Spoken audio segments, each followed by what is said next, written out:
One.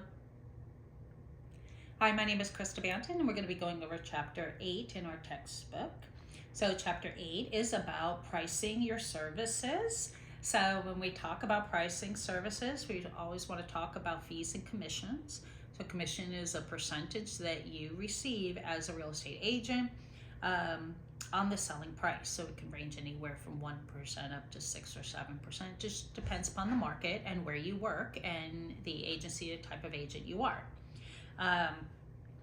So when we look at how things are priced, especially our commission, clients are looking for enhanced quality or enhanced value.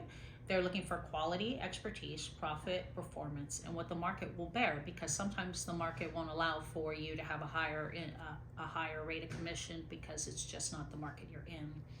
So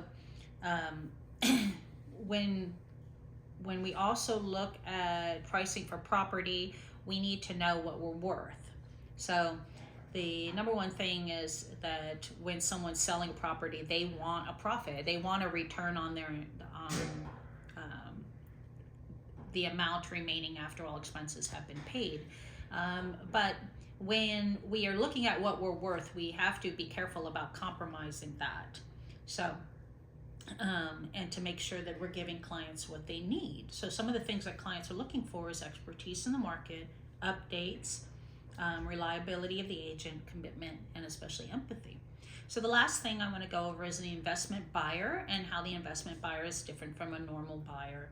An investment buyer is usually buying properties or selling properties to generate income, and this builds investments in equity. They are looking for an ROI, or return on investment. But not only can they look at properties, they can look at stocks, liens, land, things like that. But there are some issues in terms of properties for investment. So properties could be anything from hotels, motels, buildings, commercial buildings, multi-family homes and apartments, or single-family homes that you rent out. So there are those things that really are things that investment buyers are looking for. So the last thing I want to go over is some of the issues in terms of working with an investment buyer. Obviously, there's a lot of fluctuation in the market. So sometimes even if you have an investment buyer and you give them a good investment, they may not be able to generate the income that they want from that because maybe nobody rents out their property or nobody leases it. So just to be aware of that. The Fed rate.